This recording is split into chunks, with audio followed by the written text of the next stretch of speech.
say this out loud as you're driving around in your car. Join Sports Skillet. This what it feels like. So how do you like it? So what is it? I'm curious. You like it like this? My God, do we love football. Or like this? I love the sport of baseball. And what about this? You can have a sports show without all the vicious talk. Simple human decency. Whatever it is that you like. Yeah, I like chaos. We've got it covered. Right? It's sports the way you like it. My friends, you may not know this. It's got everything you want. Here we go. Local and national sports talk that's fresh, in season, and FDA approved. If it's hot, you'll find it cooking with Jeff, Jay, and Kelly. They don't just stir the pot, they add more flavor than the other guys. Get ready to dig in and taste some Sports Skillet. Ooh, tastes good. Right now. And we're live here on the Sports Skillet live stream. You can find us here every Friday afternoon.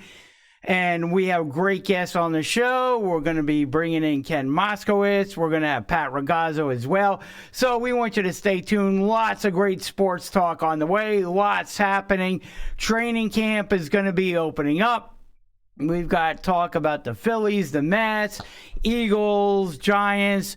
You want it, you got it right here with the Sports Skillet radio show. Reminder, you can also catch us every Sunday morning at 11 a.m. on Fox Sports Radio 920 The Jersey.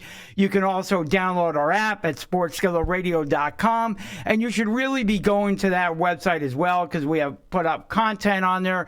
We have a great writer that we're bringing on to the Sports Skillet team as well. So you really want to go in, check out what we got going on over at Sports Skillet by going to sportsskilletradio.com.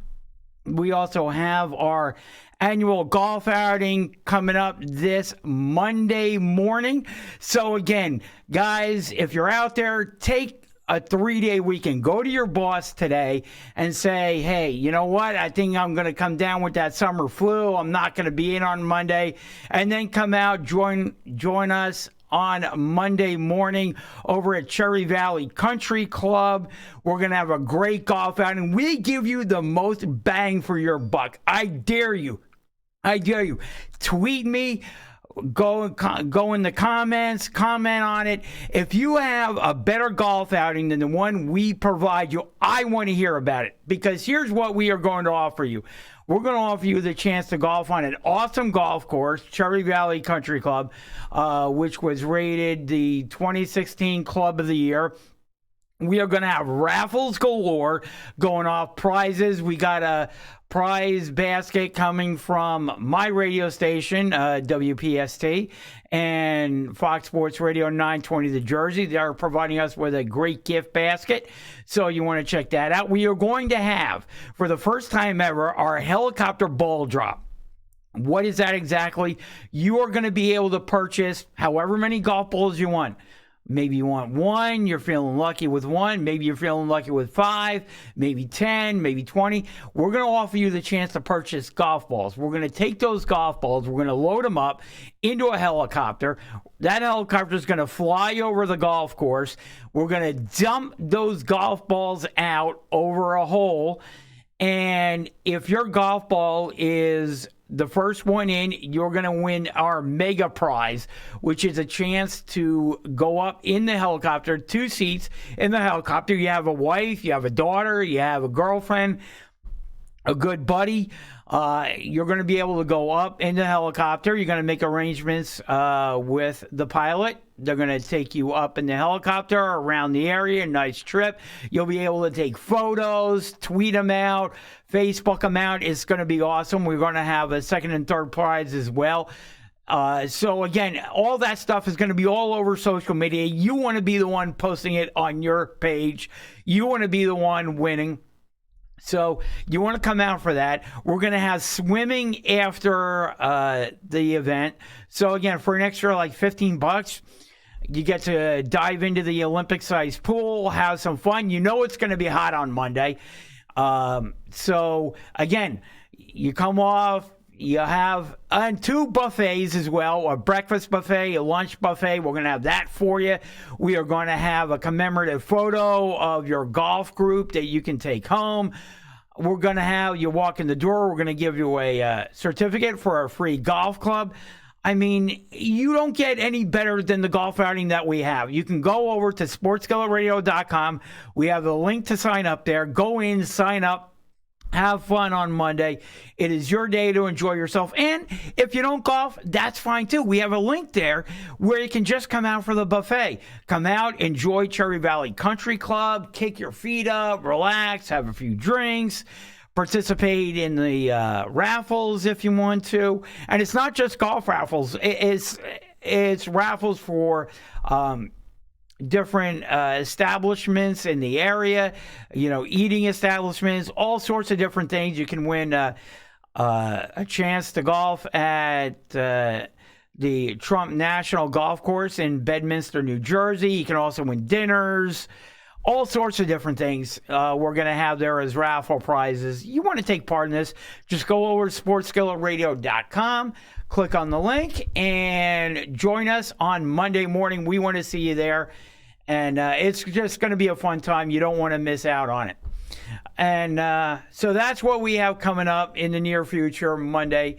So you want to stay tuned for that. And now, as we do every week, we're going to bring into the conversation our good friend Ken Moskowitz. Ken, how are you doing today? And can you let everybody know how they can find you on social media? Sure thing. Good afternoon to you, sir, and good afternoon, everyone. Happy Friday to all. You can find me at Ken Moskowitz, Crossing Guard Ken on Facebook, and Skywarn Spotter Ken on both Twitter and Instagram. Awesome. Love it. Hopefully we get some more followers for you. We love having you on every week. So let's dig right into it. Phillies split with the Dodgers, but then, of course, there was a little controversy after yesterday's game with the Phillies. You got the Phillies and the Dodgers kind of milling around a little bit, and it all came out of a comment by, I call him the Phillies closer. I don't know that I trust him that much right now, but I guess right now he is the Phillies closer. Hector Neris gets the save against the Dodgers, walks off, and all of a sudden says F you to the Dodgers. And all of a sudden the dugouts come spilling out there, and we have a little words. Now, the Phillies aren't going to play the Dodgers again unless they see them in the playoffs, but you got some animosity, I guess, within the two teams now. Yeah.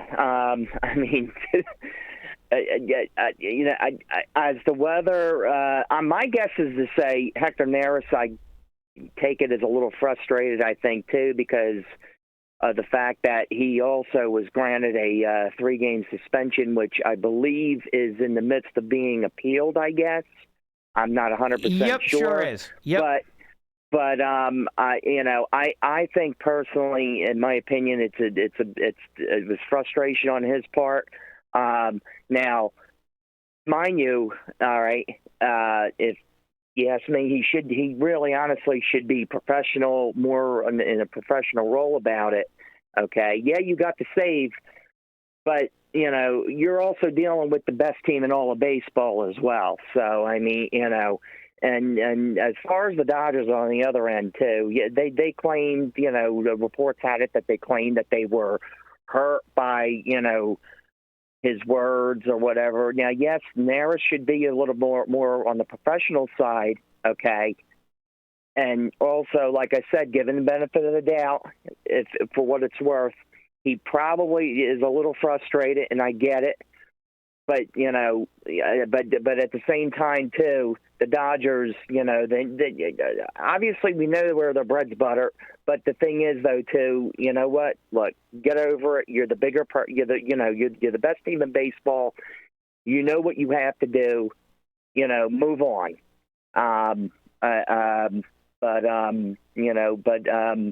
Given the circumstances where the Phillies are at right now, and yes, Hector Neris has got he's now locked his 18th save. So as of right now, I guess we could somewhat call him a closer for this team. But to try to focus in a little bit more on making sure that you lock more of those saves up, and when you're coming into a save situation. And once you do, high five your teammates, whatnot. But don't shoot your mouth off, though. I mean, to me, it's just unprofessional, right? And especially, like I said, especially with what the Phillies are going through right now. I completely agree with you there, Ken. I mean, it's one thing if it's one thing if a player doesn't have success against the team, struggles against the team, has dreadful stats against the team, and then all of a sudden does well against that team, hits a home run, or in this case, Hector Neris gets the save. He's really happy. He's exuberant. He beat the team that, that he was struggling against. So I don't. Which is fine. Yeah. Which is fine. Yep. And that is all well and dandy. But handle it like a professional too. I mean, that's that's the way really honestly the way I see it would, I mean, you're getting paid the big bucks. There's no need to say, hey, take this, guys. You get what you deserve. I locked up the. I mean, again, I think it's more in the realm of a frustration part on a personal side because of the fact that he was granted this 3-game suspension, afraid that he's going to, which reality dictates he's going to end up serving the 3 games, matter of when. But on a personal side, on a professional side, he needs to handle it better. Oh, yeah, he absolutely, positively does, without question. Like I said, he can express excitement. He can, show some excitement that way, pump his fist, whatever he wants to do that way. But you don't say that. You don't show up another team that way, I don't think, right. in that fashion. I think we're both in agreement there that Hector Neris was totally off base with saying and doing what he did. I'm going to rile you up a little bit, get you a little excited here, Ken. Okay. Because Gabe Kapler, the Phillies manager, came out with a quote regarding Dallas Green earlier in the week since we last talked, referencing Dallas Green, saying he's not a Dallas Green type of manager. Using an expletive, effing, Dallas Green there. And, and that could be taken, a couple of different ways, I think. And I don't think he should have used the expletive in there. I think we're both in agreement again on that. I think he was kind of wanting to get across the point that he's not this fiery managerial type. He's not going to throw chairs. He's not going to throw a tantrum on this team. He's more of a 2019 coddle the team player type manager, something like that, where he's going to talk to players and kind of motivate them that way rather than being a Larry Bow or Dallas Green type. But, yeah, I think you and I are both in the agreement that he shouldn't have used that expletive in front of Dallas Green's name. Yeah, no, not by no means. I mean, and again, like Hector Neris, Gabe Kapler, not only is supposed to be a professional in this sport, okay, but also you're representing, number one, you're representing the city of Philadelphia, and especially when it comes to this time of year, okay, where the fan base is really, when it starts, the fan base are really excited, and then of course, we all know where it's going to go, where it has currently transpired to, okay, but you're representing the city, the fan base. You have, you're dealing with the Philadelphia media, okay, which I'm actually, really honestly, I'm a bit surprised that they haven't really taken him to task a bit, okay, in regards to the expletive in front of Dallas Green's name. But aside from that, knowing full well that, Gabe, I know has crossed paths in recent years when working in the Dodger with the Los Angeles Dodger organization. he's crossed paths with John Green, Dallas's son, because John had worked with and I believe he still does, in the organization on I believe a scouting scouts role. But knowing full well on the personal side of things, knowing full well what the family had gone through in recent years, really, I think Gabe could have, and in my side of things, I think he knew what he was doing. I knew there's a part of me that says, you know what, he knew what he was saying. Yet, I think it's sort of with the little bit of a few of the frustrations that have been happening with the team lately too. I think he was just sort of caught up as well, which okay, but he could have at least said, you know what, I'm not Dallas Green. When being asked, I'm not Dallas Green. I know and respect who Dallas Green was to this organization as well as Major League Baseball. I'm not him. I'm my own person, and that's that, and move on. So, again, like you say, you could take it one of a few ways, but for me, I think it was just a bit of on the unacceptable side because, again, knowing what the family went through in years gone by, okay, from, of course, Dallas, we lost Dallas a few years back. Prior to that, of course, with what transpired in Arizona, which we won't get into the details of that in regards to Dallas's granddaughter and that too. So, but it just, you're representing the city of Philadelphia. All right, think about what you're saying before you speak. That's my philosophy, more or less, and especially when it comes to these professionals that are in the sports, whether it's baseball, football, hockey, or basketball. I mean, we're and again, you're dealing with a fan base that is very passionate, and they're going to get on you in a heartbeat. So I mean and I'm one to forgive and forget, so I mean, and then I know we got, there's a lot, quite a bit of baseball left to be played. So, they need to focus. So. Yep, that they surely do. And the Phillies right now, according to their schedule, they are going to be playing the Pittsburgh Pirates this weekend. They're going to be in Pittsburgh. They're going to then take an off day Monday, travel to Detroit for 2 games against the Tigers, and then have another off day. So 2 off days this coming week. And then next weekend they will be in Atlanta. So they can make up a few games against the Braves, but I think right now, realistically, I think we are looking at a wild card. What do you think? Yeah, I do agree with that. Now, I mean, and like I've been saying, for since we started this, they should be focused on one series at a time, and I'm sure they probably are, but I mean,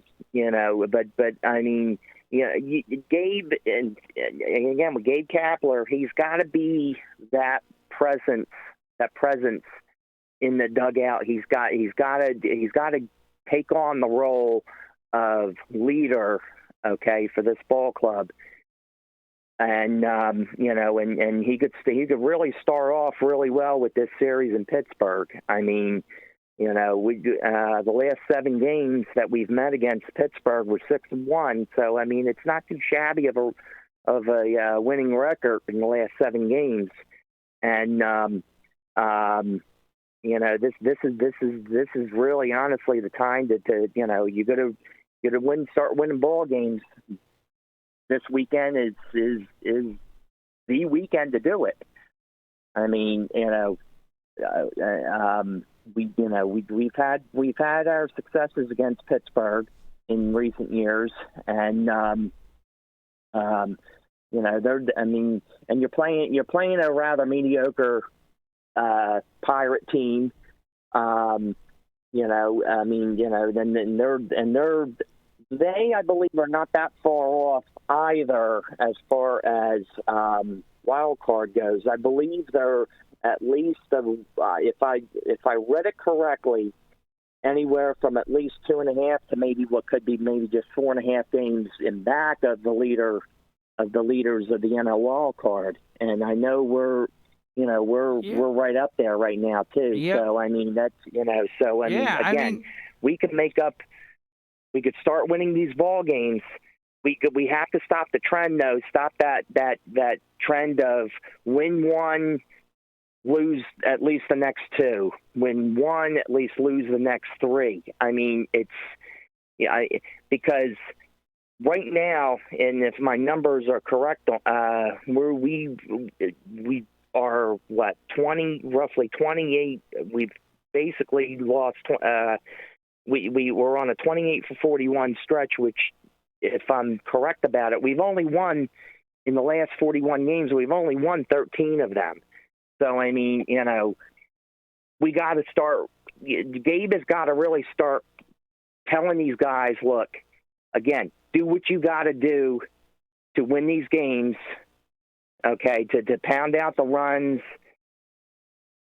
play defensive ball, which overall, I've seen some defensive plays in the field. I mean, Bryce Harper. I mean, that throw that Bryce Harper had the other day, I mean, was just remarkable. I don't think you can get a better throw if you even tried. But they have to be more aggressive on the defensive side of things. They have to be more aggressive when it comes to, on the base paths.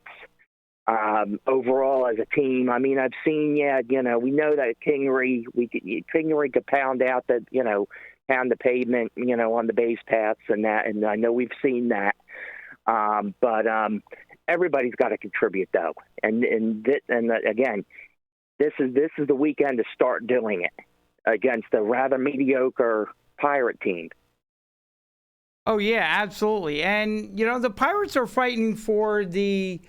still semi-fighting for the division. They are 6.5 behind the division-leading Chicago Cubs. I don't think anybody expects Pittsburgh to win the division, but, they're still kind of hanging on there by a thread.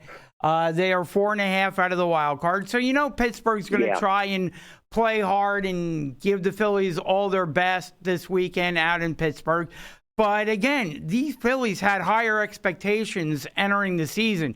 The Phillies, I think, and the fan base, I think, expected the Phillies to be among the best in the National League, compete for the division, and now you're struggling to stay alive for the second wild card and hopefully get back into the running with the Washington Nationals. I mean, the Phillies enter play today 7.5 games behind Atlanta and a half game out of the wild card spot. So right now, the Phillies aren't even in the playoffs. And when you enter, and that's one of the most frustrating things. I don't know if you agree, Ken, but to me, that's been one of the most frustrating things about this Phillies team this year is that once again, Gabe Kapler could not, or has not to this point, pulled the Phillies up by their bootstraps and got them out of this losing, this cratering. It happened last year at the end of the season, and it was annoying, it was frustrating, it was maddening. And then this year, it's happening earlier. And again, he's not able to pull the Phillies out. He's got to show me more. Yeah, no, I totally agree with that. And also with these numbers as well, with at least these numbers as well, right now, I believe it's on average that we're on, the way we're going right now. All right. If we could succeed with just over a 500 record, we're lucky if we even win 85 or 86 games right now. Unless they rattle off what at this point what could be at least the better part of an 8-game winning streak, if not more, in order to up that total. But right now I just don't see that happening. And And then and of course on top of that, we added also, from what I've read earlier today as well, in which he most likely, and there's a possibility that he could start on Sunday, Drew Smiley. Yes, just going to bring him up. Yeah. Now, for what it's worth, with Drew, he has a bit of a better record. I don't have the records in front of me, but he has a slightly, and I'm talking slightly better record on the road than he does when he's pitching at home, depending upon what team he's on, okay, and what team he has pitched for in previous past. But I mean, now mind you, he's added. Where am I here? Just bear with me here. He seems to have added another pitch to his repertoire. Actually, I don't have it in front of me, but his best pitch apparently is the four-seam fastball, which he could throw up to 92, 93 miles an hour. So I mean, maybe he might be able to stymie if he gets the call on Sunday. Maybe he might be able to stymie a few of the big bats in the National League. I mean, it just remains to be seen. I mean, am I thrilled about the pickup? Not really. I mean, if he had a bit of a better record, because I believe he's going into, if he pitches this Sunday, he's going in with a career of 42 with an earned run average of just over 4. But I mean, Yep, 4.13 ERA and 1.26 WHIP. Right. Yeah. So I mean, yeah. I mean, he's had one complete game, I believe, in his whole career. Okay, but it's not showing me. To me, it's not, as a Phillies fan, it's not showing me that, okay, yeah, he's a left-handed pitcher. Yeah, they needed a left-hander to try to stir up things a bit. Okay, but, I mean, but again, you never know. Hopefully if he starts on Sunday, maybe it might be a little bit of a turn. It just remains to be seen.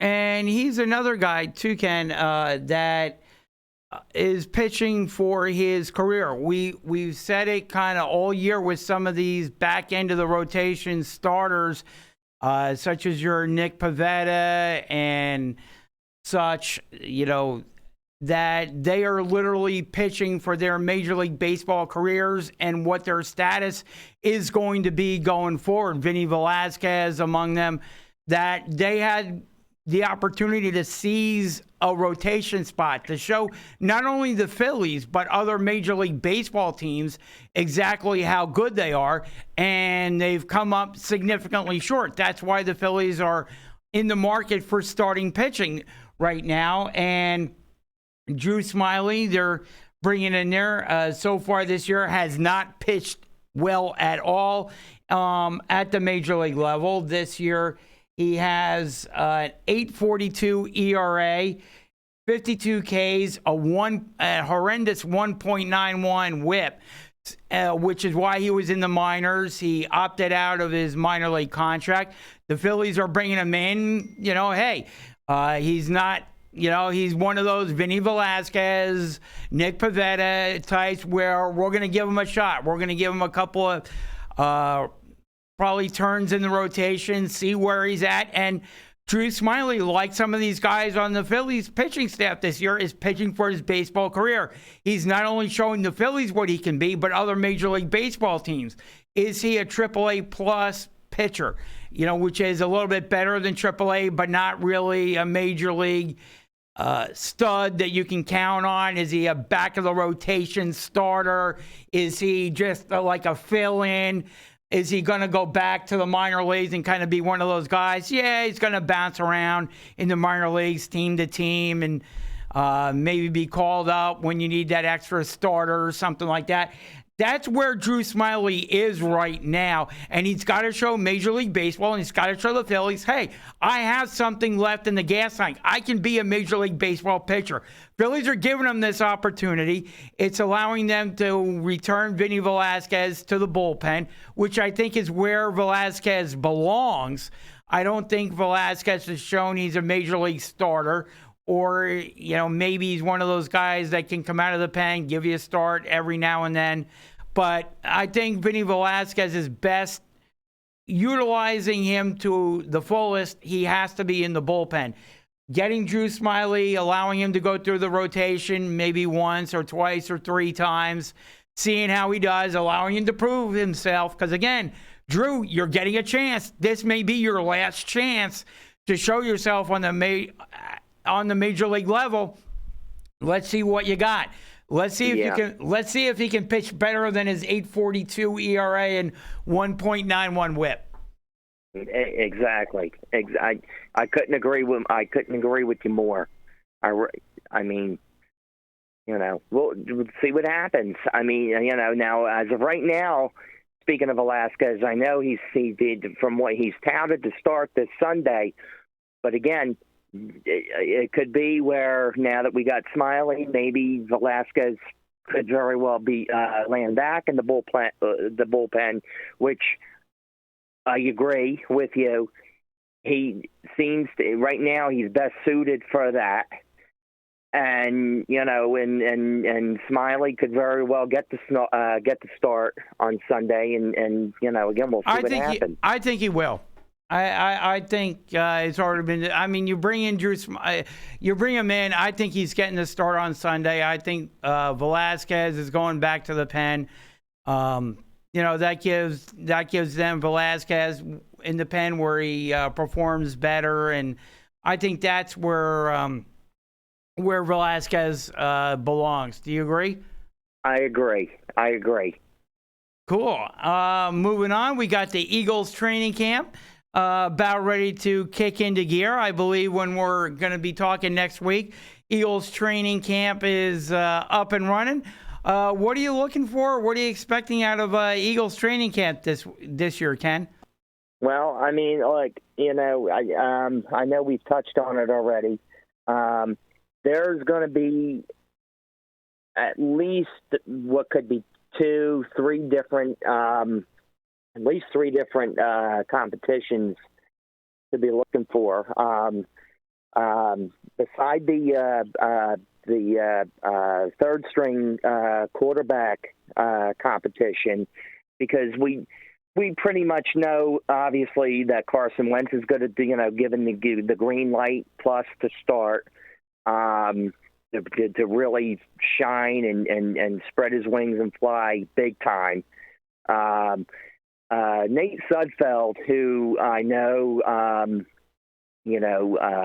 he's seemed to, be better day after day when he is on that field out there, the practice field. He seems like he's going to end up landing that second string quarterback role big time, I think. But as far as the third string, I mean, there is that competition between Thorson and names right there. I can't even. I'm at a loss right now. But Cody Kessler. Say it again. Cody Kessler. Yes. Thank you. That'll be one competition to watch for.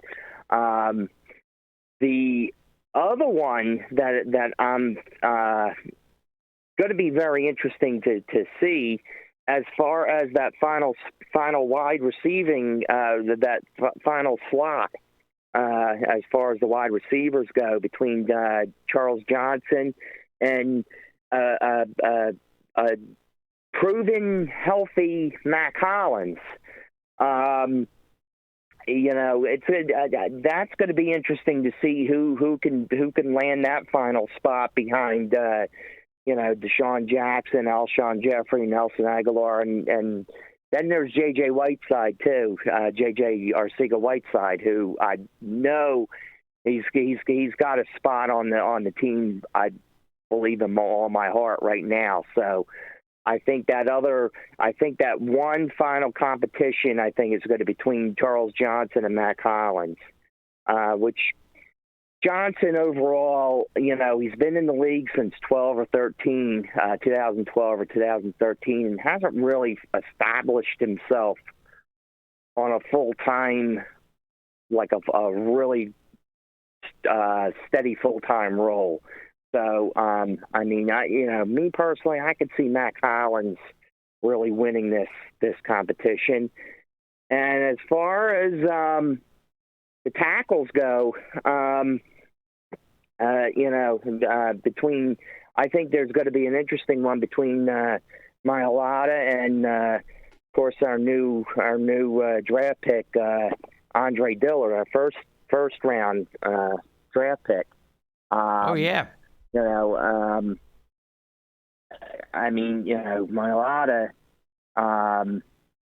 may very well, if he lands this, he may very well go from left tackle to right tackle.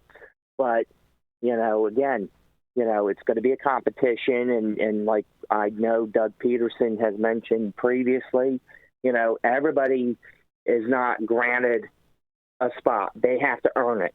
So, these are competitions that are fun to watch, fun to follow, and see what the end result is going to be. So. Oh yeah, I'm looking forward to those competitions as well. I wouldn't rule out. I think he's an extreme long shot, but you mentioned the wide receiver competition. I think Braxton Miller, a long shot there, but he's going to be in the mix too. I think you're basically looking at it as a bunch of guys, like you mentioned, fighting for maybe one spot on the roster, which is good because it's going to bring out the best in these guys. It's going to make these guys in training camp not give an inch, and they say iron sharpens iron. Well, if you have a bunch of talented guys fighting for one roster spot, they're going to go all out and do whatever it takes in training camp to grab that one spot. That's the way I look at it. And it could be Braxton Miller. It could be, any of the guys that you mentioned there. But I think they're basically fighting for maybe one spot on the Eagles roster, depending on how Doug Peterson flushes the roster spot out. And then you have the running back competition as well. I think that one's going to be interesting. Eagles have their top two running backs, but then you're going to have Josh Adams. You're going to have Corey Clement. Jordan Howard is, of course, going to make the roster. We kind of know that. Right. Donnell Pumphrey may be just training camp fodder at this point, or maybe going back onto the practice squad. Miles Sanders, can't wait to see him. Now, mind you, with Miles, as far as Miles goes, the only one little thing is just the short time. But since he's been drafted, I know he's had to have studied the playbook in and out, all around, up and down, and all.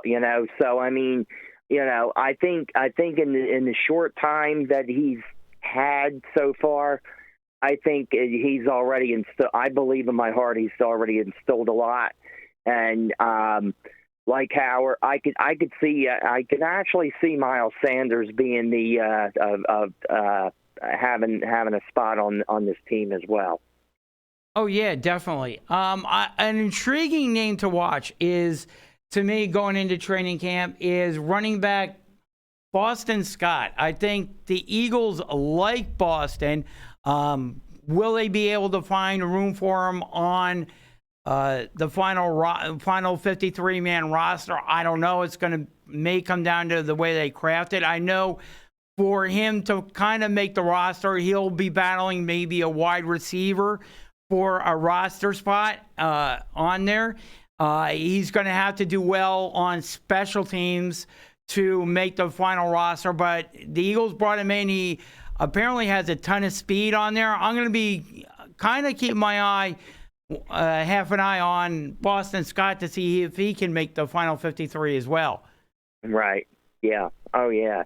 I'll definitely be keeping an eye on that too.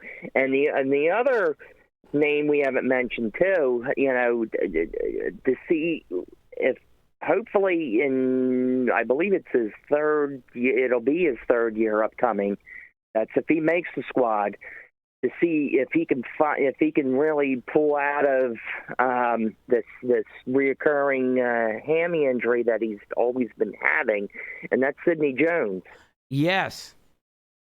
And here's the thing, too. If Sidney Jones can make an impact in training camp, make the final 53-man roster, now all of a sudden you're deep and you're talented at another valuable position.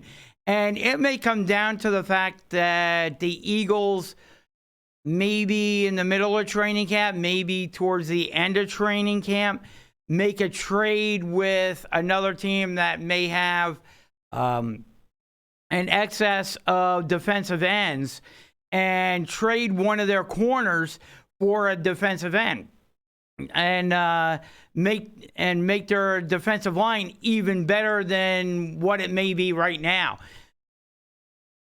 Yeah. No, I agree. So that's why, you have all these training camp battles going on this year, which is great. And they have talent at these positions, which is even better. And I'm listening to a lot of these prognosticators, and it has to give you a good feeling that heading into training camp, the Eagles I don't know if they're the favorite. People are kind of talking about the Eagles being the favorite to come out of the NFC and get to the Super Bowl this year. I've been hearing quite a bit as well. Me personally, and I know I've said it, and I'll continue to say it. I believe, and I do think that we all this training camp hype, it's going to be really exciting. But when it comes down to it, or these games that need to be played, and I really do think we're going to be a force to be reckoned with because of one thing and one thing only. I say it time and time and again. It's retribution and recapturing, and that recapturing meaning recapture what we had 2 years ago, what will be 2 years ago, and that's, of course, the World Championship. And that, I do think we are going to, we're primed and ready to make that march to Miami in the first Sunday of February and recapture that title. There's no two ways about it. And it's not going to be hard if the Eagles can get to Miami. I don't think it will be hard to convince Eagle Nation to buy a plane ticket in February to go down to Miami. I don't think that's going to be a hard sell at all. No, not at all. Not at all. Especially with some of the cold weather we get up here in the Northeast. I don't think it'll be a hard sell at all. Hey, you want to go to Miami, see the Eagles in the Super Bowl? Yeah, where do I sign up? Not a hard sell at all. Not at all. All right, Ken, love having you on each week. Once again, can you tell people out there how they can find you, how they can talk to you on social media? Sure thing. And before that, I just wanted to very quickly touch base on a flub up that I made last week. Yep. In regards to a post from John Clark of NBC Sports Philadelphia, I had made mention that as far as the inspirations both from Julie Ertz and from the women winning the World Cup championship, that Zach Ertz had those inspirations. which, look, I'm sure he does. But but what the article mentioned was Doug Peterson, who made mention about his being inspired by Julie Ertz and the women winning the world championship. That was Doug Peterson. I'm sure Julie and Ertz and Zach are, and, Julie and Zach, I know, inspire each other every day. I'm sure they do. But but it's Doug Peterson who made mention in regards to his being inspired. Doug Peterson, that is. So I just wanted to clarify that. That's awesome. Yep. Yes. And as far as the where you can find me, Ken Moskowitz, parenthesis, Crossing Guard Ken on Facebook, and Skywarn Spotter Ken, both on Instagram and Twitter. And one more quick note. Sure, go for it. For those that are listening to us in the Northeast, be safe this weekend, because it's for as much as I love the summer, okay, it's extremely, it's the most extreme heat that you could possibly are going to feel this weekend. Be safe, be hydrated, stay hydrated with lots of water. I mean, it's the easiest way to, unfortunately, be dehydrated, to get dehydrated. And, and of course, stuff can happen like passing out and, and that. So, everybody be safe. Be safe. If you need to venture out, be safe, stay hydrated with plenty of water. And the most important thing, too, is stay cool. But just be careful out there if you all need to venture out. Oh, absolutely. And you're out there, you're in the weather, Crossing Guard Ken and everything. I mean, we definitely want people to be safe. And like you said, hydrate yourself. If you're going out, make sure you bring not just one bottle of water, but maybe a few bottles of water, too. Right. Right? Yeah. Because, don't hydrate yourself with sports drinks. That's not the way to go. That is not the way to go. I mean, if you feel, and plus, too, if you feel thirsty, you're on the verge of feeling dehydrated already, right then and there. So it's not good to endure the sports drink. The sports drinks are good for only if you after being dehydrated, after and you need to recover yourself from that dehydration mode. Sports drinks are and even just a few ounces of orange juice, even too, is good for the recovery period, the recovery mode from dehydration. But if you feel that you are thirsty, that's a sign right there. Otherwise, water is the way to go. No doubt about it. All right. That's awesome. And again, just in case people missed it, Ken, give a shout out to your social media accounts. Absolutely. Once again, on Facebook, it's in parenthesis Crossing Guard Ken Moskowitz, that is. And on Instagram and Twitter, Skywarn Spotter Ken. Awesome. Ken, can't wait to talk to you again next week. Again, we'll have more Phillies talk. Training camp should be underway by then. And who knows what the Sixers and Flyers may do. Well, the Sixers look good. I'll tell on paper, at least right now. That's for certain. But we'll see. I agree with you there. Have a great weekend. Stay hydrated, and all the best to you and your family. Thank you, and you as well. You as well. Thank you. Thanks so much, Ken. Have a great weekend. You too. All right, and of course, that was Skywarn Spotter Ken Moskowitz. Love having him on the show each and every Friday afternoon. Love doing Phillies talk. Again, you can tweet us. You can find us at Sports Skillet. Go over to our website, sportsskilletradio.com. We're constantly doing new and innovative stuff with the website, adding content on there. Any events that we have coming up, you want to check that out. We have opinions going on as well. So we've got some articles that are on the website. Agree, disagree with them. We want to hear your thoughts on them as well. Right now, what we're going to try to do, we want to pay some bills here. So what we want to do is take a brief time out, and what we're going to do is we're going to have a quick commercial break, and maybe on the other side we'll have Pat Ragazzo. We're going to switch. We were talking about Philadelphia. Now, as we do on the show, we give New York their chance, talk about their side of things. Giants training camp starting. We got some Mets talk on the way too with Pat Ragazzo. So stay tuned. Keep it locked right here on the Sports Skillet live stream that we do every Friday afternoon. And now say this out loud as you're driving around in your car. Join Sports Skillet. Just what it feels like. So how do you like it? So what is it? I'm curious.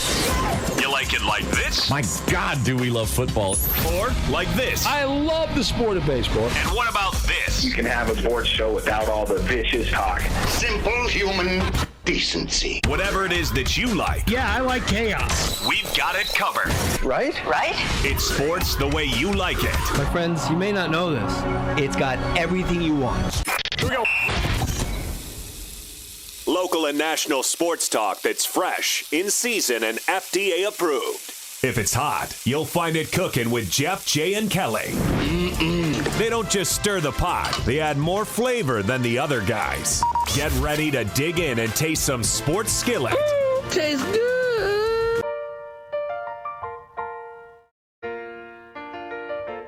Remember the TV show Cheers, where everybody knows your name? Never been there. But every time I walk into Wildflowers restaurant on Pennington Circle, I feel at home and that I belong. Friday night, I headed over to Wildflowers, and even though it was packed, I easily found a seat at the bar and got cozy with 17 TVs. Baseball, golf, entertainment TV, you name it, including all NFL games. The bartender Dave suggested I order the Buffalo Wing Sampler, and you could tell he was a fervent fan. But reviews on Wildflowers Inn Restaurant Facebook page demanded I tried the garbage truck pizza, and Kelly had just arrived and promised to help me dig in. Then it came. Garbage truck pizza does not live up to its name because it smells amazing and it tastes even better. Freshly sliced peppers and pepperoni, garlic, mushrooms, mozzarella, and meatballs all baked on this incredibly crunchy and warm double crust to hold it all together perfectly. Heaven, especially with one of their 23 beers on tap. I'm a believer. Go to wildflowersinrestaurant.com for more info or just come in. They are conveniently located on the Pennington Circle, right near I-95. I promise you, they will welcome you warmly, feed you well, and perhaps soon even know your name.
We are back here on the Sports Skillet live stream.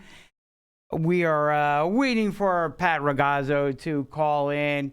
Hopefully we will have him on shortly. And we will be talking some New York sports with him, talking about the Mets, talking about, the Giants and everything. So we should have Pat Ragazzo calling in soon. Trying to get a hold of him. Unfortunately, what we do here on the Sports Skillet live stream, I text over the phone number. Unfortunately, my iPhone Today is acting up a little bit, so it's hard for me to text and get a hold of people. So, again, if you're watching me on the live stream, and you're trying to text me, that's the reason why I may not be texting back right away. So we will hopefully have Pat on in a few moments. We enjoyed talking to him. And again, if you're looking to find Pat Ragazzo, you can check him out at fansided.com, USA Today Sports. And we want to encourage you to check out his work at metsmerise.com and the Giants Wire. You can also give him a follow at Ragazzo Report. So we'll be talking hopefully in a few moments with Pat, trying to get a hold of him. And unfortunately, my cell phone is acting up really bad today. So, it's hard for me to text and get word out and things like that. But hopefully we will have Pat on shortly and be talking to him about the Mets and everything going on with them. But in the meantime, we have some other things going on. Again, we talked Phillies. We talked Eagles training camp with Ken Moskowitz. So we want to hear your thoughts in the comment section. Let us know how you feel.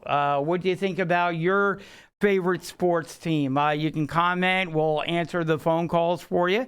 We want to encourage you to check us out every Sunday morning at 11 a.m. on Fox Sports Radio 920 The Jersey. We have a great show each and every Sunday morning, so you can check us out there. And, we normally have some good guests on. So, again, Fox Sports Radio 920 The Jersey. You can also go to sportsskilletradio.com, download our app. So wherever you happen to be, unless you have my cell phone here that's acting up, you can listen to us on the go, download the app, and you won't miss any portion of the show on Sunday morning. Again, great guests. And again, we want to encourage you to come out Monday morning, this coming Monday, the 22nd, at Cherry Valley Country Club for our golf outing. You can get all the information that you need by going to sportsskilletradio.com and clicking on the link there. If you don't golf, that's fine.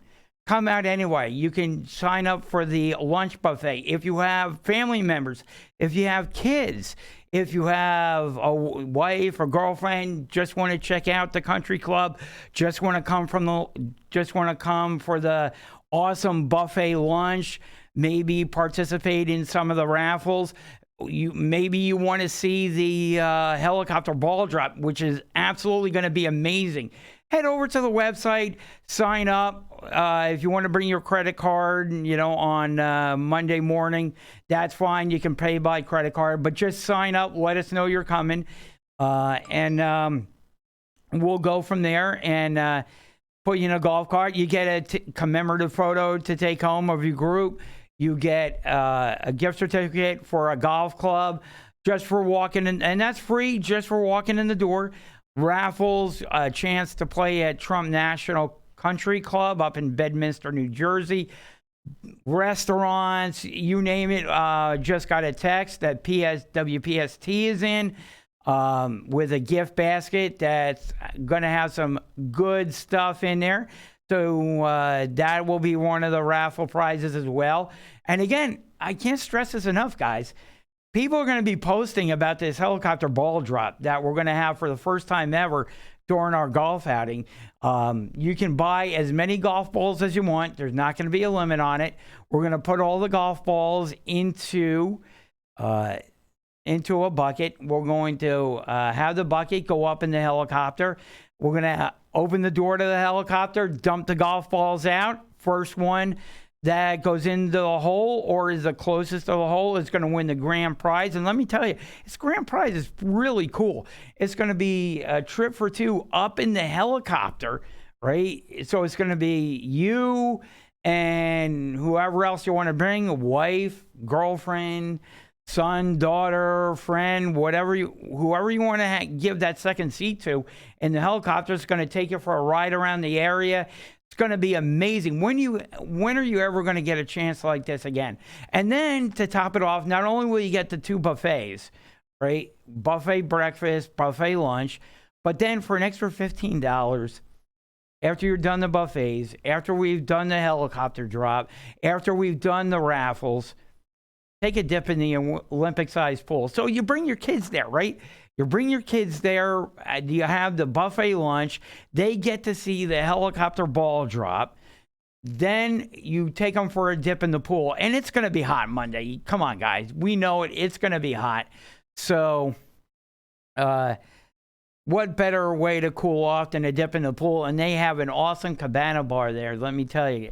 So you can go for a dip in the pool, hang out for a little bit, have some beverages at the cabana bar down there.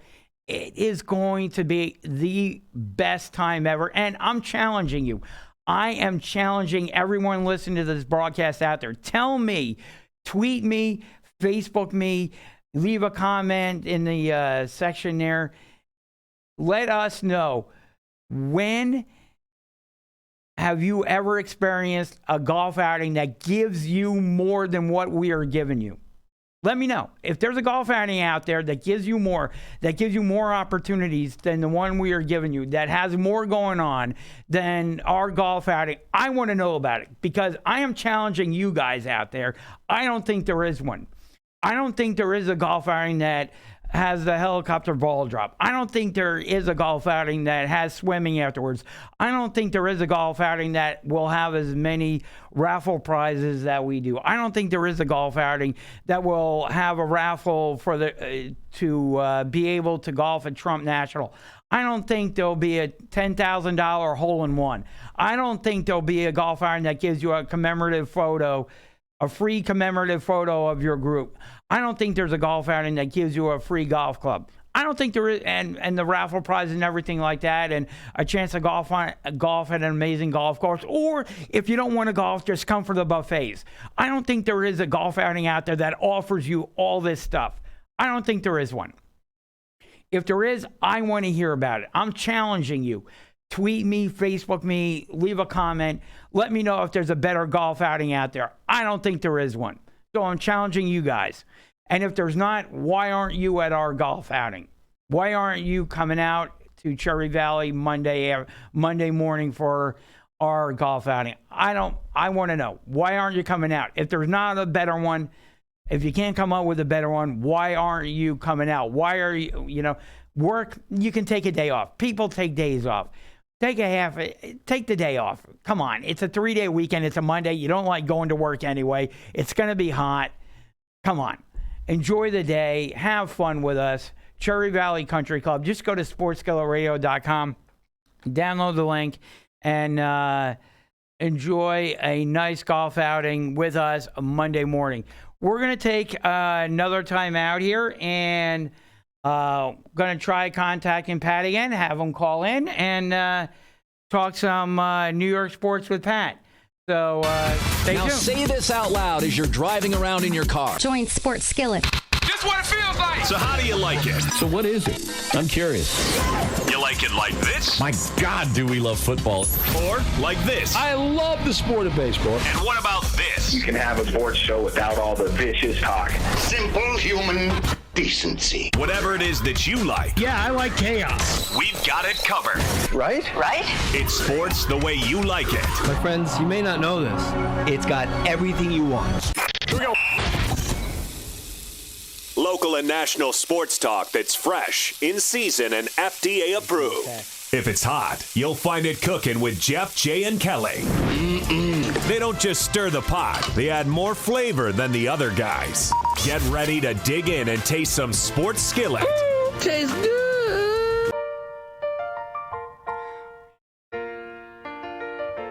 Remember the TV show Cheers, where everybody knows your name? Never been there. But every time I walk into Wildflowers restaurant on Pennington Circle, I feel at home and that I belong. Friday night, I headed over to Wildflowers, and even though it was packed, I easily found a seat at the bar and got cozy with 17 TVs. Baseball, golf, entertainment TV, you name it, including all NFL games. The bartender Dave suggested I order the Buffalo Wing Sampler, and you could tell he was a fervent fan. But reviews on Wildflowers Inn restaurant Facebook page demanded I tried the garbage truck pizza, and Kelly had just arrived and promised to help me dig in. Then it came. Garbage truck pizza does not live up to its name because it smells amazing and it tastes even better. Freshly sliced peppers and pepperoni, garlic, mushrooms, mozzarella, and meatballs all baked on this incredibly crunchy and warm double crust to hold it all together perfectly. Heaven, especially with one of their 23 beers on tap. I'm a believer. Go to wildflowersinrestaurant.com for more info or just come in. They are conveniently located on the Pennington Circle, right near I-95. I promise you, they will welcome you warmly, feed you well, and perhaps soon even know your name.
Texting people back with my cell phone. I'm going to have to get it looked at when I'm done the live stream. Now say this out loud as you're driving around in your car. Join Okay, cool. Skillet. You got the number, Just right? what it feels like. So how do you like it? Okay, So cool. what is it? I'm All right. curious.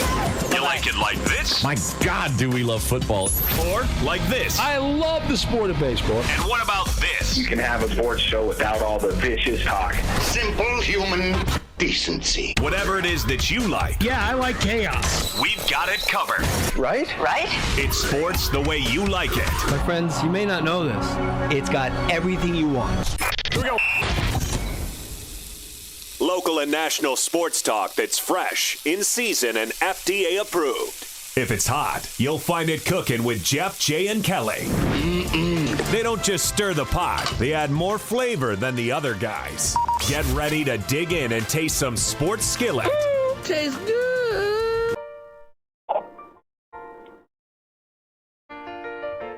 Remember the TV show Cheers, where everybody knows your name? Never been there. But every time I walk into Wildflowers restaurant on Pennington Circle, I feel at home and that I belong. Friday night, I headed over to Wildflowers, and even though it was packed, I easily found a seat at the bar and got cozy with 17 TVs. Baseball, golf, entertainment TV, you name it, including all NFL games. The bartender Dave suggested I order the Buffalo Wing Sampler, and you could tell he was a fervent fan. But reviews on Wildflowers Inn restaurant Facebook page demanded I tried the garbage truck pizza, and Kelly had just arrived and promised to help me dig in. Then it came. Garbage truck pizza does not live up to its name because it smells amazing and it tastes even better. Freshly sliced peppers and pepperoni, garlic, mushrooms, mozzarella, and meatballs all baked on this incredibly crunchy and warm double crust to hold it all together perfectly. Heaven, especially with one of their 23 beers on tap. I'm a believer. Go to wildflowersinrestaurant.com for more info or just come in. They are conveniently located on the Pennington Circle, right near I-95. I promise you, they will welcome you warmly, feed you well, and perhaps soon even know your name. And we are back here on the Sports Skillet Radio Show. And as promised, we have on the phone Pat Ragazzo from USA Today Sports. You can also check him out at fansided.com. Check out his work at metsmerized.com and the Giants Wire. And please, everybody, give Pat a follow at Ragazzo Report on Twitter. Pat, how are you doing today? Jay, I'm great. How are you? I'm hanging in there. So let's get talking about the New York Mets and everything that's going on with them. Bring us up to date on the New York Mets. Well, the Mets lost a heartbreaker last night in 16 innings against the San Francisco Giants. Their bullpen pitched another very promising outing, and Noah Syndergaard was dominant, 48 strikeouts in 7 innings, only allowing a run. But he faced off against top trade candidate and ace Madison Bumgarner, who went the distance 9 innings. The two teams went into extras, tied 1-1, and after Pete Alonso hit the go-ahead home run in the top of the 16th, San Francisco Giants jumped all over reliever Chris Mazza, who was the last guy arm left in the pen, and then the Giants walked it off by a score of 3-2. So while it was a disappointing loss, snapped the Mets 4-game win streak, it wasn't the most disheartening loss besides the fans who stayed up to watch it. So we also had Zach Wheeler, I believe, going on the injury list. How do you think that impacts the Mets going forward? I think it impacts the Mets going forward due to the fact that it lowers his trade value a bit, but there have been many teams still calling and interested on Zach Wheeler and acquiring him. The Mets called it just shoulder fatigue, and Wheeler himself called it a shoulder impingement, but started throwing again the other day and felt fine. So this shouldn't be more than like a couple more days until he's back. At least I don't foresee him missing another start. I think that the Mets definitely will still be selling Wheeler at the deadline. Teams have even called about Syndergaard, who's picked it up as late. And Syndergaard, his bread and butter pitch is his 92-mile-per-hour slider that he throws, which hasn't been there this year. But as of lately and last night, he's kind of refound that pitch, and that's, I think, part of the main contributor to his refound success. So how many pieces, if you could predict right now, how many pieces do you think the Mets will actually sell off at the trading deadline? Well, after Wheeler, I think that the Mets will try and get something for Jason Vargas and possibly Todd Frazier. I don't foresee them trading anybody else, like in the category of Dom Smith or Noah Syndergaard. I think those two would be more of like an off-season deal. But yeah, other than that, I definitely think that they'll be trading at least 2 to 3 players. Nice. So you think the Mets are going to go full rebuild mode? I don't think they're going to go full rebuild mode. I think they're just going to sell off the expiring contracts that they have. If they wind up trading Syndergaard, then I would say yes, they're going full rebuild mode. But they would need a complete and total massive amount of haul and prospects in return, and I just don't see it happening at the moment.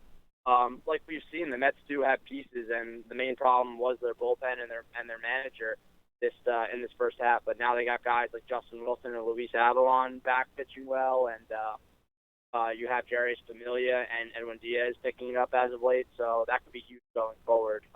The Mets still have a lot of work to do. They're 6 back in the wild card and behind 8 teams, so playoffs are obviously not likely, but it is still promising going forward that they could be playing a better brand of baseball.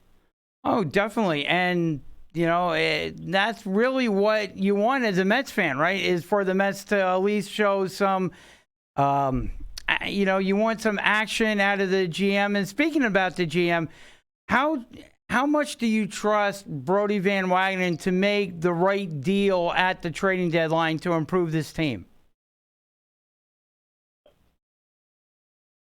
Are you still there, Pat? Do we still have you? Pat? Uh-oh. Pat, do we still have you? Pat, are you there? Pat, can you hear me? Uh-oh. I think we may have lost Pat. It happens. Technology is a wonderful thing. I'm sure Pat will be calling back in a couple of minutes or a couple of seconds. I want to get his answer to that question, too, because Brodie Van Wagenen made a couple of trades in the offseason, acquired some players, and I just wanted to know from Pat exactly how much he trusts Brodie Van Wagenen to make the right decision, the right call, and everything for the New York Mets, and to put the Mets on the right track to continue everything. I think I've got Pat is trying to call here. So I think we got Pat here. Let me go get Pat back on the line. Hey, Pat, do we have you? Jay, I'm back. All right. Love it. So the question that I was asking you before we lost you is, how much do you trust Brodie Van Wagenen to make the right trade to improve this team at the trading deadline after making certain player acquisitions during the offseason? Well, you hit it on the nail right there, Jay. Given his track record from this offseason, I don't trust him. And I don't think that the players, I'm sure, don't trust him. And if you talk to executives around the league, there's really no faith that the Mets could, get something good in return worth the players that they're trading off. And especially in recent years, for example, last year when they traded Jarius Familia, they essentially just salary dumped, which is what they keep doing in the past, and that's something that comes from the top and starts with the Wilpons. Yeah, exactly. And I mean, if you're going to trade some of these Mets pitchers who I think are, they may not be having the best season, but I still think have value and are pretty good, and you're leaving that to Brodie Van Wagenen to make this deal. Once you trade these guys, you're not going to be able to get them back. And like if you're trading a Noah Syndergaard, let's say, and you're leaving it up to Brodie Van Wagenen and his staff to evaluate talent, I mean, that could be a huge loss if he doesn't make the right deal. Exactly. It's a huge risk, and it's one that I don't think that they should take. And I definitely don't think they should take it at the trade deadline. But with a guy like Zach Wheeler, at least his contract's expiring, and if they offer him the qualifying offer, he'll be making $14 million next year, and that's doubling his salary this year. And the Mets don't have a lot of payroll flexibility going into next year with all the veterans they have to pay, including Robinson Cano. So I think that Wheeler, they could probably get at least hopefully 2 to 3 mid-level prospects for him. So. Wrapping up with the New York Mets, do you see this Mets surge kind of continuing on into August and maybe into September? Well, their schedule gets a lot easier over the next 30 games. They're playing all teams under 500 for the next couple weeks, which should help. But then after that, their final 40 games are against contenders, which is going to be tough. I think if the bullpen continues its recently found success, I think that they could hang with most teams in the league. But as far as the run goes, I don't see them making any miracle run to the postseason at this point. Another thing I wanted to touch on with you is that Noah Syndergaard, who pitched a great game last night, and then the game, of course, went into 16 innings. Apparently, he bolted out from the media at the end, and MLB.com Mets beat reporter Anthony DiComo called him out for it on Twitter. Didn't tag him. He subtweeted him, mentioning that Syndergaard had left and kept Chris Mazza, the reliever who blew the game, there to answer all the questions. And Syndergaard actually fired back at DiComo this afternoon, saying that he lost all respect for him for not coming to him, and questioning why he would take. That's the one thing he took away after the 16-inning game. So now that there's a little more news surrounding the Mets there. Not what you want coming out of the Mets locker room. I think Brodie Van Wagenen and Mickey Callaway and the Mets front office just probably wants things to kind of settle down a little bit. Stop making these outrageous headlines. Absolutely, he was in a way provoked, but at the same time, you just got to let it go. Exactly.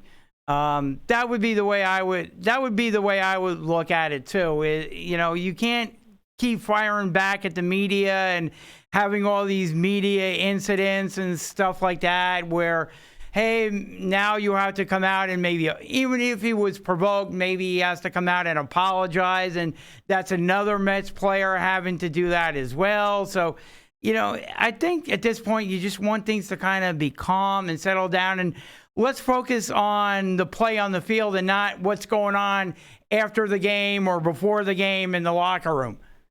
Exactly. There was a lot of positive signs that went on the field last night and on up until the last inning and in the whole last recent week. Unfortunately, last night the Bats just couldn't get it done when it mattered. Alonso's clutch homer in the 16th did put them up, but you got to be able to score more than 2 runs to win a ball game in most cases, especially in a 16-inning game. I would say so.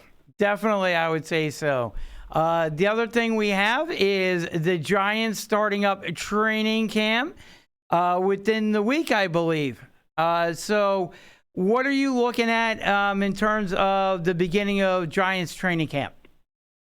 Well, this is one of the most exciting camps the Giants have had. They obviously, Barkley's coming in for his second year, looking to build on an amazing rookie year last year. You have the quarterback. The quarterback room is now a lot more interesting after the Giants took Daniel Jones with the number 6 pick. So it's going to be very, very interesting seeing him develop this training camp and as we move into preseason, seeing him in some game action. As of now, they're downplaying the situation, saying there's no quarterback controversy between Eli Manning and Daniel Jones. But if Jones plays well in preseason, people are going to be, the noise will start getting louder and the footsteps will be behind Eli, even though this is most likely his final year as a starter.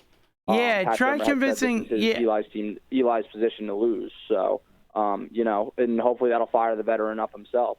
But besides that, Giants open up training camp next Friday, July 23rd, and there's a lot more interesting stories than even the ones I just mentioned. They have a revamped secondary and some really good young pieces that hopefully could show some signs of this team heading in the right direction. Now, do you think the loss of Odell Beckham Jr., do you think that'll make training camp a little less noisy without him being a distraction heading into camp? Absolutely. It already has. Without Odell Beckham and Landon Collins, the Giants, the player side of the Giants has been a lot quieter this offseason. The only players in the headlines this offseason have been the 2 ex-Giants, Odell and Landon Collins, who keep talking about their old team. Speaking of Odell Beckham, I don't know if you saw Baker Mayfield's comments about Odell Beckham the other day and Baker Mayfield took a shot at Giants fans. No, enlighten us a little bit. So Baker actually said that it's going to be good for Odell to play against fans who actually care and actually come to games and fill the seats, and how Odell will finally be appreciated, which is very contradictory considering Baker had to call out his own fans last season for not showing up to games, and the Giants actually had the 4th most attendance in the league. Giants sell out every game, no matter win or lose, and when you're losing like they have in the last couple of years, even though you sell out those seats, there's still a lot of empty ones, which is what happens. But to say Giants fans don't care about their players and their team is just an asinine statement, and Baker Mayfield continues to make these shots in the media and create drama and problems out of nowhere. But this time I think he messed with the wrong fan base.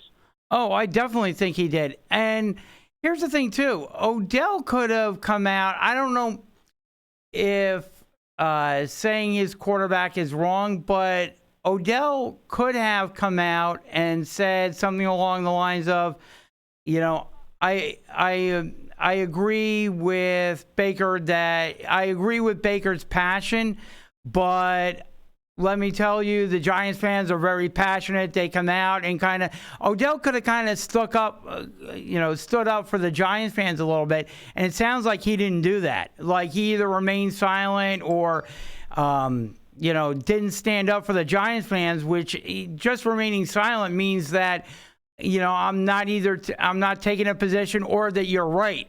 I think Odell should have probably come out with something. Not necessarily maybe saying that Baker Mayfield was wrong, but just something sticking up for the Giants fans. Absolutely, and that would have been the right route for Odell to go. But instead, I think he feels underappreciated by Giants fans. When in fact, Giants fans, besides a select few, Giants fans loved him. His jersey was a top non-quarterback seller since 2015 and a number 3 seller overall.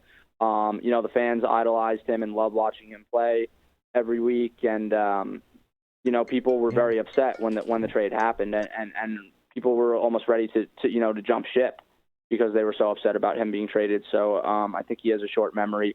And to say he wasn't appreciated by the Giants, the organization made him the richest wide receiver in the history of the NFL last summer. And then a couple months later during game week, he went out during the week and went on ESPN with Lil Wayne and criticized the organization and said he didn't know if he was happy after they just gave him that huge contract, and also said he didn't stick up for his own quarterback in Eli Manning when they asked if he was the problem. So Odell kind of wore out his welcome in New York with his comments in the media and his on the field antics. He's not a bad kid. He never was in any legal trouble, but at the same time, he kind of wore out his welcome here. So that's all I'm going to say about that. Yeah, he apparently did. I don't think there's any chance of Odell ever going back to New York. But here's a question for you. Which back do you think will be better in New York this year? Because the Jets have a pretty good running back themselves in Le'Veon Bell. Le'Veon Bell is a very, very good running back, and he's been one of the league's best over the last six years, I'd say. He is a little bit older now. He's getting into his late 20s, heading towards the 30 mark, and he did sit out all of last year. So it remains to be seen whether he's going to be in shape this year, and injuries could be a factor after not playing for 2 years. He's a very tremendous talent, and it's a lot of it I think is going to depend on which offensive line is better at the end of the day, because Barkley is a very special player himself and had an amazing year with one of the bottom 5 ranked offensive lines, and they're both good pass catchers and very good runners, of course, and it's going to be fun to watch both these guys in New York. I think that New York has 2 of the best running backs in the league, 2 top 5 running backs in my opinion. Oh, definitely. Now, do you think there's a potential to overuse Saquon Barkley this season, give him too many touches and kind of wear him down a little bit? And if that happens, maybe that leads into a contractual situation that we've seen come up with some of these running backs. I mean, I think Saquon Barkley is an absolutely stud running back. I think he's an awesome team leader. He says all the right things, does all the right things. Unlike the running back for the Dallas Cowboys, Ezekiel Elliott, the Giants don't have to keep their cell phone on 24/7 with Saquon. Just a model athlete, a model player. I love Saquon in everything he does. But do you think there's a potential there for the Giants to maybe run him into the ground a little bit starting this season? I think they definitely need to keep an eye on on his workload and on his carries. They have talented guys behind him, who could pick up the slack for him. Wayne Gallman had his limited touches last year, but whenever he did get carries, he was pretty productive. And they've also brought in the veteran Rod Smith from the Cowboys. They're going to be also have former starters from 2016, Paul Perkins, coming back, who could get into the mix, and they have former Rutgers and Boston College rookie undrafted running back in John Hillman. So it's going to be fun watching those guys compete this summer, and these guys will be jostling for carries behind Barkley, and Barkley's going to get, of course, he'll get 85 to 90% of the touches, but yeah, like you said, they do need to manage his workload so that they don't burn him out. And do you think maybe the Giants might be getting a little disrespected by the national media a little bit? Because it seems like a lot of the radio shows and sports shows are touting the Philadelphia Eagles to come out of the NFC East, if not them, the Dallas Cowboys. And maybe the Giants might be getting a little bit disrespected. Maybe they might be a little bit better than what the media, and I'm talking like the national shows, things like that, perceive them to be. The national media definitely gives them a bad rap. They won 5 games last year, with a very poor team in the first half. they made tweaks to the roster to cut out the former regime's personnel and bring in their own. And you saw an improvement in the second half. Defense was a big upgrade in need, and they certainly addressed it in the secondary. They're looking for some guys to have some big jumps, and also Dexter Lawrence to come in and be an impact right away. A lot of it depends on their defense and their offensive line this year, but I think the Giants will be a lot better than they were last year. Are they a playoff team? I don't know yet. Is there a chance, a possibility that they could sneak into maybe a wild card spot at 9-7? That yes, I would say so, but I'd still say they're a couple of years, they're a year or two away still from contending. They still need some, especially in the pass rushing category. They needed to upgrade in that category, and they really didn't this offseason. So that could be a concern going forward. And heading into training camp, any concerns with the coaching staff at all, or do you think the Giant fans are happy with the current coaching staff? So I think that right now they're happy with the current coaching staff, but at the same time, Pat Shurmur did make some mistakes last year that he didn't seem to learn from in not running the ball enough when they had leads in the second half and wound up the Giants losing close games like in Philadelphia in the second half. So I think if Shurmur, learns from his mistakes and learns how to manage the game a little better, then I think they'll be fine. Awesome. So anything else you want to wrap up with the New York Giants? Yeah, well, I'm just really excited for training camp to start next week, and at the same time, preseason's almost right around the corner, and I'm ready. I don't know about you, but I'm ready for football season to get started. I am so psyched that football is back. I really am. I love it. I love all the stuff that is going on with the NFL. I can't wait to start talking more about training camp and the training camp battles that will be going on. I think it's going to be great. I'm excited. I'm stoked for it. I can't wait to actually see the preseason games. I'm a big fan. I don't know. Are you a big fan of the preseason games and the training camp battles and that type of thing? Yeah, to an extent. I mean, it's fun to see the guys battle it out, and then it's also very fun to see, some of the guys who are trying to make the team and compete for starting jobs. That's what it's really all about, and it's great to see these guys in action in preseason and see them be successful. Yeah, I mean, I get criticized because I like watching the final preseason game. I know there are guys that are going to get cut and all, but, me personally, when I'm watching some of these preseason games, I'm looking at it from the standpoint of these are guys that teams may need during the course of the NFL season, and these are guys that teams may lean on to get them through certain games when their starters get hurt. Yeah, no, I totally agree. The NFL especially is all about depth. Guys go down with injuries all the time. Even if it's like nagging ones, or a guy's season could be done, the very next day. So it's like the New England Patriots say, the next man up method, and you got to be a deep team to be successful. Exactly. And if you're not a deep team, you're probably not going to make the playoffs, and you're definitely not going to make the Super Bowl. I mean, just look at the Philadelphia Eagles. And who made plays in the Super Bowl. You had, some backup players making plays. You had the backup quarterback winning the Super Bowl for the Philadelphia Eagles. So, that's one of the things that I like about watching these preseason games. And I go by, when I'm watching them is, the starters are going to come out, and we hope that they make it through all 16 games. But reality is some of these starters are not, and you're going to need some of these guys that you're watching in these preseason games to man up and come in and maybe play significant snaps. Absolutely. That's why, you got to hope for that you're not going to suffer any major injuries or any injuries at all. But in reality, some of your starters are going to miss some time during the season, and you just got to be able to have those guys ready and prepared and have enough talent, to be plugged in behind them and have success, and cover up the hole. Yeah, I mean, you just look at the Eagles starting quarterback, Carson Wentz. He has yet to make it through all 16 games in the season. You'll go back to his college days, constantly getting hurt. That's one of the tasks that he has in front of him, is to not only make it through all 16 games, but if the Eagles are as successful as some people are predicting that they're going to be, make a deep playoff run and remain healthy. He hasn't shown that he can do that yet.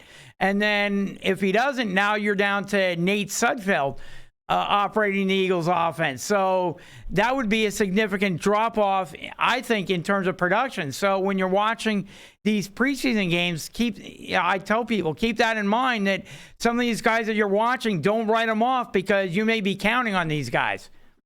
Exactly, agreed. And unfortunately for the Eagles, they don't have the safety blanket of Nick Foles this year, which is what they have had in years past, and also brought them a Super Bowl, as you know. Exactly. And that could impact the division race. You know, if you have Nate Sudfeld going up against Eli Manning, I would have to say Eli Manning has the advantage there. Yeah, I think it's safe to say that two-time Super Bowl champion Eli Manning and then Super Bowl MVP would have the upper hand over Sudfeld. Exactly. So, Pat, we love having you on the show. Once again, can you let everybody know how they can find you and what you got coming up at Metsmerized.com and the Giants Wire? You could find me at the Ragazzo Report on Twitter, and for Metsmerized, we're just going to be covering and seeing whether the team jumps back in the race. And over at Giants Wire, I actually have an exclusive interview coming up with Giants rookie running back John Hillman, who's competing for a backup role this offseason, trying to crack the 53-man roster. So keep an eye out for that. That'll be published on Giants Wire of USA Today. Awesome. Do you think he has a shot, or what would you rate his chances? I mean, John will be, he'll be fighting for reps with Perkins and Rod Smith. I think Gallman his roster spot is safe, but it also depends on who performs better in the offseason in this upcoming preseason. John's a very talented kid. He ran a 4.4 at his pro day. He had a great career at Boston College as their running back and led Rutgers in rushing touchdowns last year with 6. He's a New Jersey native. He starred at St. Peter's Prep from 2011 to 2013 for 3 straight seasons, and he's kind of like a local hero around here, and I'm gonna be rooting for him. And he's a very good kid and a good talent. So I think he's got a decent chance to make the team. Awesome. Well, I'm definitely pulling for him. New Jersey native. What would be better than to be playing for the New York Giants and suiting up for them? Exactly. It's like an ideal situation for someone in his shoes. Exactly. Pat, I want you to have a great weekend. Remember to remain hydrated this weekend, too. Absolutely, I will, Jay. Thank you. It's going to be a scorcher all weekend. Hopefully I don't get too burned at the beach. Hopefully you don't, because we want to have you fresh and ready to go next Friday afternoon. Okay, sounds good. I'll be looking forward to it. All right, Pat. Thanks so much. We appreciate it. Thanks a lot. Likewise. Take care. You too. And, of course, that was Pat Ragazzo. Again, reminder, you can check him out at fansided.com, Metsmerized.com, and the Giants Wire. And please give Pat a follow at Ragazzo Report. I love his tweets. They're always very passionate. So you want to definitely give Pat Ragazzo a follow at Ragazzo Report on Twitter. And check out his work at Metsmerized.com and the Giants Wire. I can see it's a little bit after 2 Friday afternoon. We're going to cut this live stream a little bit short. We could go on a little bit longer, but we're going to cut it short this week. We're going to be talking more pro wrestling again next week. We'll be talking about the last pay-per-view, Extreme Rules, that just happened this past Sunday.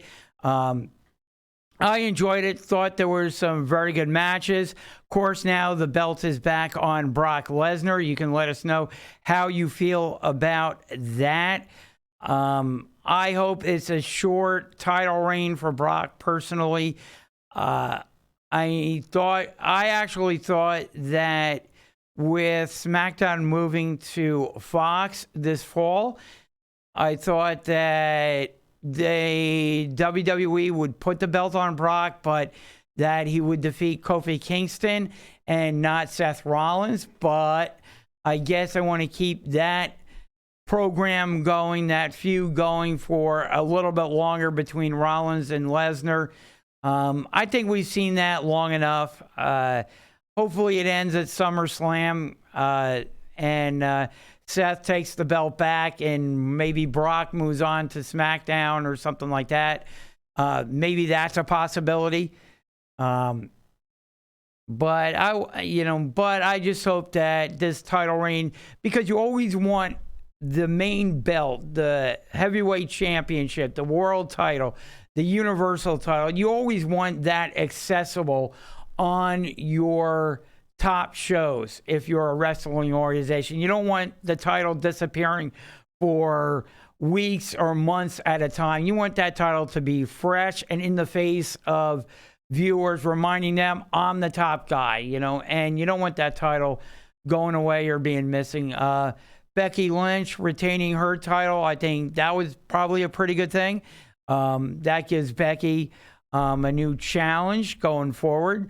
So I like that Becky Lynch retained her title at Extreme Rules. We also had another couple of title changes, but we'll talk about that in the weeks and months to come. Raw was okay this week. I'm a big fan of Paul Heyman and what he's probably going to do to Monday Night Raw. I think making him the top dog is excellent for that show. What I've been hearing is that Eric Bischoff has not, as of yet, taken over SmackDown. I think he's getting settled. And once he gets settled, then you'll start seeing more of his influence on the SmackDown brand. I can't wait to see those two guys kind of go head-to-head with each other, because there's going to be competition between Heyman and Bischoff as to who's getting the ratings, how they're improving the shows, how they're bringing up talent, how they're using talent, because the WWE has good talent on their roster. They really have. The problem has been what they've been doing on their TV shows, how they've been employing that talent, how they've been making that talent relevant. And you're starting to see it. Maria Kanellis, I think, is in a good program right now. It's made her and Mike Kanellis actually relevant over the past few weeks with the pregnancy angle and how that's all going to change and how that's going to shake out. So it's making the two of them relevant. I like that. If you don't, I'd like to hear from you. Why don't you like the angle? I like it. I think it's a really good angle between the two, because you don't know how it's going to come out, when maybe Mike Kanellis is going to get a backbone or something like that and whatnot. And I really do like that angle. It's made those two relevant. I like the club getting back together, making AJ Styles a heel and hooking him up once again with Gallows and Anderson and making those guys a factor. I would like Gallows and Anderson to be more of a factor in the tag team division and make them monster heels that come out and just destroy people. I would love to see that. Heavy Machinery in the tag team division, I kind of like. I think some of what they do with them is a little bit of a comedy act, but I do think they do things extremely well. Probably going, I think, they're probably going to be tag team champions sooner rather than later. But I like them. The War Raiders, I would like to see more of them. I would like to see the War Raiders, or the Viking Raiders, whatever they're, calling them now. Viking Experience. I'd like to see more of them. I'd like to see them go up and beat significant talent.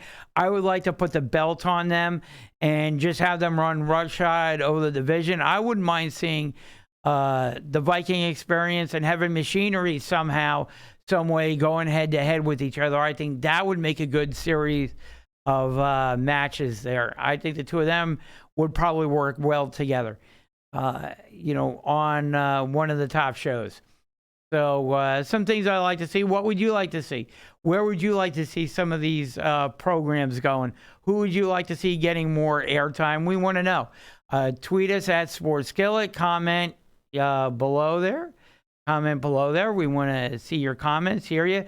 Mets, Phillies, Eagles, Giants. What are your expectations for training camp? Again, tweet us. Comment on our Facebook page. We want to hear from you. We want to engage with you. And again, as we wrap up the show, want to give you one last reminder. Go over to sportsskilletradio.com. We have great content there. You can download our app so you don't miss our show on Sunday mornings at 11 a.m. And we want to encourage you to come out for our golf outing Monday morning. This coming Monday, you can sign up. Again, sportsskilletradio.com. Click on the link. Helicopter ball drop. I've explained it to you. It's going to be all over social media. People that are there are going to be tweeting about it, posting about it. You want to experience it. If you're not a golfer, and we know there are people out there who aren't golfers, just come for the buffet. It is an amazing buffet made by Chef Chris. He goes all out. The food is excellent, top-notch. He was named Club Corps Chef of the Year. So the buffet is going to be outstanding. You can relax, have a few beverages at Cherry Valley.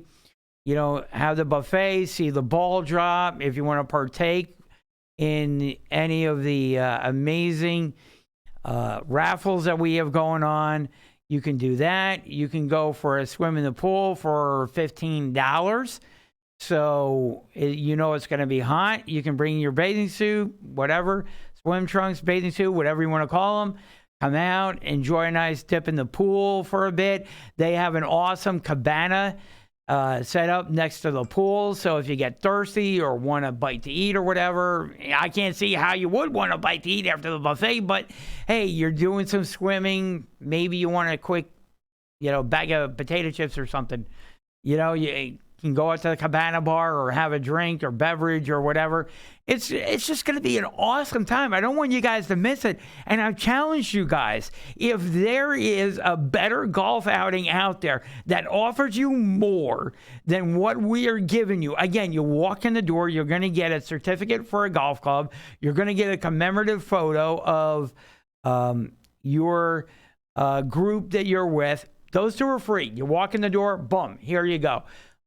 The raffles, the ball drop, the swimming, the golfing, what you're able to, $10,000 hole in one. You could win $10,000 for sinking a hole in one. God, what more do you need? What more can we give you? If we could give you more, again, let us know. I don't think we can. I literally don't think there's another golf outing that gives you more than what we do. If there is, let us know. I want to know about it. I'm challenging you. Name me another golf outing that offers you swimming, photos, the amazing raffles that we got, the ball drop. Let me know. I don't think there is one. For the price that we're giving you, what we're giving you, I don't think there is one. I'm challenging you. And if you can't come out, and if you can't come up with one, why aren't you coming out? You know what? You don't even have to golf. You can just come out. Partake in the buffet. We have the link up on the website, so you can register just for the buffet if that's what you want. We want to see you there. We want you to have the best day possible, and we're trying to give it to you. We're serving it up to you on the silver platter. Here's the platter. We're serving it up to you. We're serving up to you an awesome, awesome day. Take off from work, come out, relax, have fun. That's what we're offering you. SportsKillerRadio.com is a place. All right, everybody. Stay hydrated this week. Have fun.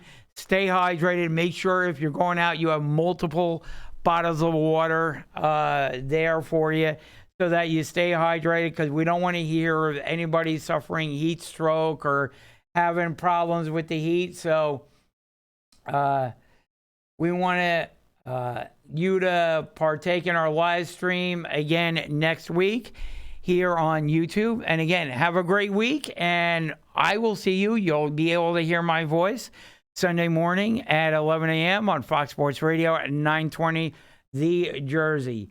Have a great week, everybody, and we'll see you back on the live stream next week here on YouTube.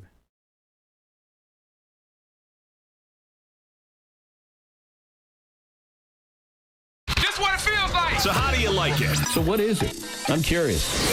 You like it like this? My God, do we love football. Or like this? I love the sport of baseball. And what about this? You can have a sports show without all the vicious talk. Simple human decency. Whatever it is that you like. Yeah, I like chaos. We've got it covered. Right? It's sports the way you like it. My friends, you may not know this. It's got everything you want. Here we go. Local and national sports talk that's fresh, in season, and FDA approved. If it's hot, you'll find it cooking with Jeff, Jay, and Kelly. They don't just stir the pot, they add more flavor than the other guys. Get ready to dig in and taste some Sports Skillet. Tastes good.